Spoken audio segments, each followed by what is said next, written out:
मुक्कामाला थांबले आणि त्या आश्रमात कोणतरी पाहिलं ते दृश्य. त्यामुळे त्यांनी खिचडीतच रंगात टाकला. ते महंतांना कोणतरी सांगितलं, त्या महंतांनी बोलून घेतलं, म्हणजे साधूचा वेश तुम्ही अंगावर घातलाय, म्हणजे देवाला कोण खिचडी टाकत असते, कोणती भक्ती आहे तुमची? देवाला चटके नाही लागणार का? खिचडी उकळते, त्या उकळत्या खिचडी तुम्ही देवाला टाकलाय. असं म्हणत बोलल्याबरोबर ते साधू रडायला लागले. खरंच माझी मोठी चूक झाली म्हणजे. देवा आजपर्यंत मी बरेच दिवसापासून असं करतोय म्हणले, किती देवाला चटके लागले असतील. तो रडायला लागले, जेवणही केलं नाही. 2 दिवस झाले जेवणच सोडून दिलं त्यांनी. खूप मोठी चूक माझ्याकडून झाली म्हणजे. 3ऱ्या दिवशी भगवान परमात्मा त्या महंताच्या स्वप्नात गेले. भगवंताने सांगितलं, हे रिकामी उद्योग करा. तुम्ही कोणी सांगितलं म्हणजे तुम्हाला भक्त तो खिचडीत टाकू कशात टाकू, मला बाकीचं काही महत्व नाही. माझ्या ज्याच्या अंतरात भाव आहे त्याच्याकरता मी जात असतो.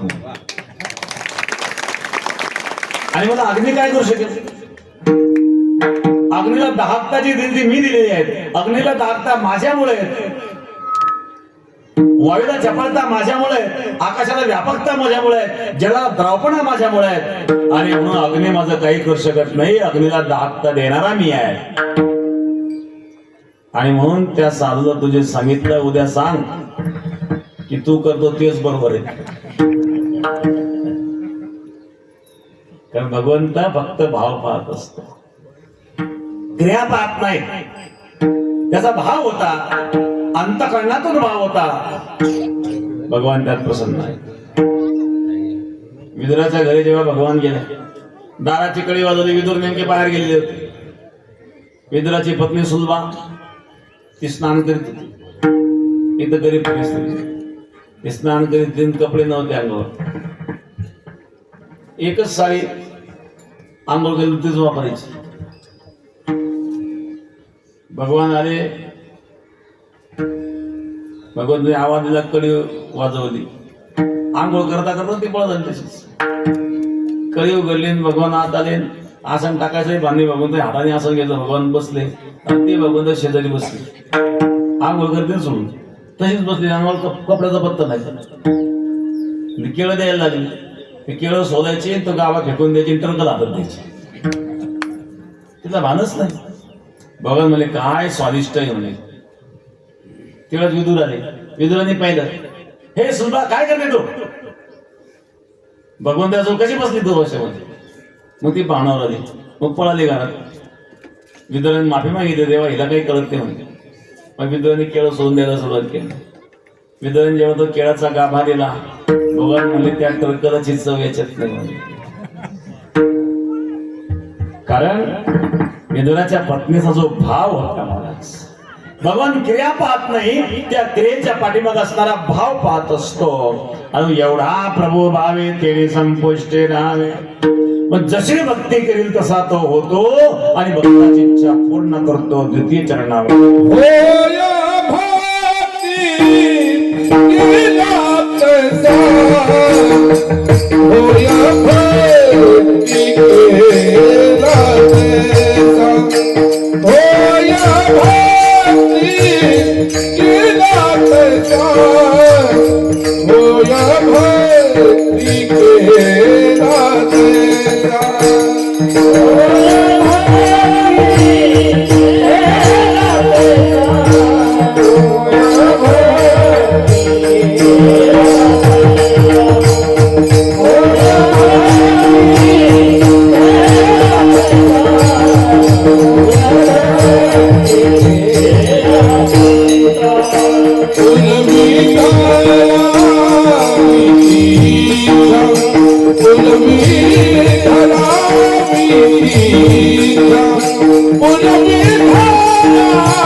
भक्ती केली तसा तो होतो. अनेक उदाहरणं सांगता येतील पण वेळ नाही विस्तार करायला. जशी भक्ती असेल तशी त्याला मान्य आहे. वास्तविक तो परमात्मा फार मोठा दाता आहेत महाराज. बँकेमध्ये दोन प्रकारचे लोक जातात. काही पैसे भरणारे जातात, काही पैसे काढणारे जातात. पण भगवंताच्या बँकेत जो जातो तो काढायलाच जातो, भरायला कोणी जातच नाही. पण बॅलन्स कधी कमी होत नाही, कारण तो काही इलेक्शन मध्ये निवडून आलेला नाहीये. या वर्षात निधी संपला, आता मार्च नंतर असं काही नाही त्याच्याकडे. कर्तम अकर्तम अन्यथा कर्तम समर्थवान शक्तिवान असणारा तो परमात्मा आहे. काय कमी आहे त्याच्याकडे? हे जगत निर्माण केले कर्तुम शक्ती आहे, दुसरे अकर्तुम शक्ती. वानरा हाती लंका घेवविली म्हणे तो काही अकर्तुम शक्ती आहे. तिसरी अन्यथा कर्तुम शक्ती. पुण्यवंत तो पाताळ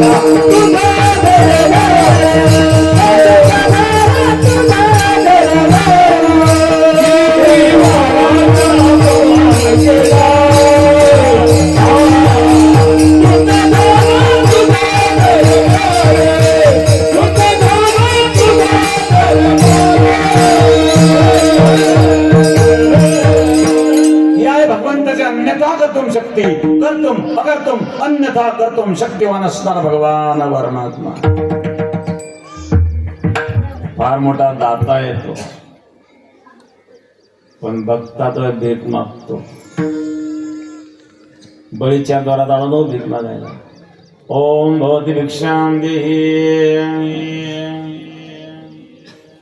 3 पावलं त्रिपाद भूमीत दान मागितले. पहिल्या आणि दुसऱ्या पावला सगळं संपवलं, तिसऱ्या पाऊल डोक्यावर ठेवला. तुका म्हणे बळी जीव दिला पाया तळी, दिल्या पाताळात गेलो महाराज. बळीची आई धावतच आली. भगवान घाबरले, आता शाप देते का काय? कारण तुका म्हणे पतिव्रता तिची देवावरी सत्ता, हिच्या मुलाला आपण पाताळात घातलं, ही शाप देते का काय? भगवान घाबरले.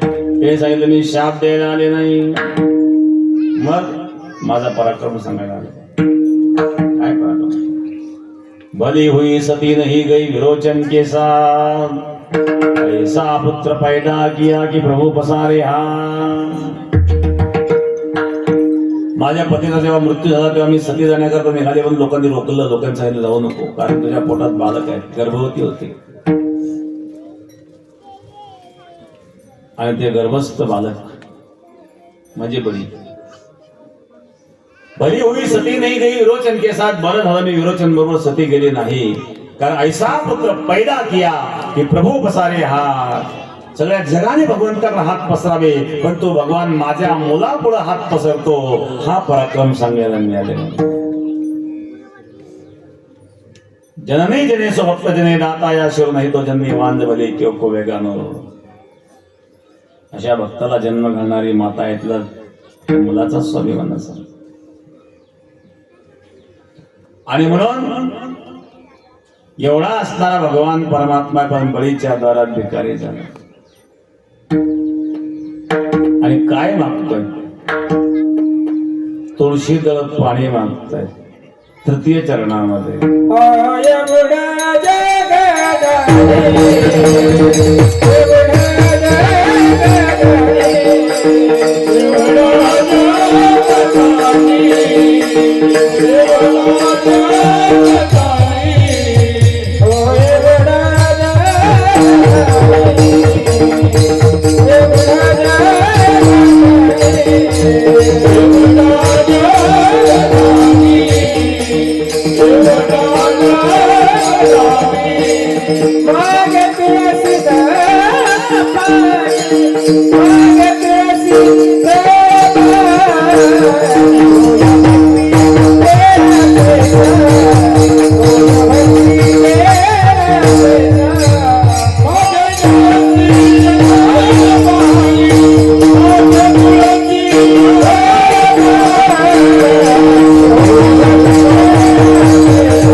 भावी तुळशी दळ पाणी जोडा भावी तुळशी दळ पाणी जोडा भावी तुळशी दळ पाणी जोडा भावी तुळशी दळ पाणी जोडा भावी तुळशी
गावे तुळशीजळ पाणी जोडा आता म्हणावे एवढा जगदाने मागे तुळशीजळ पाणी एवढा मोठा भगवान परमात्मा समर्थ आहे, दाता आहे, परंतु भक्ताच्या पुढे हात जोडतो आणि रंग रूप रहित असणारा परमात्मा सगुण रूप धारण करतो भक्ताची भक्ती पूर्ण करण्याकरता शेवटच्या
संपुष्टी राहावे होय भक्ती केला तैसा पुरी धरावी ते इच्छा एवढा जगदानी मागे तुळशीदळ पाणी आला नवा रूपा दुखावणे झाला झोपा.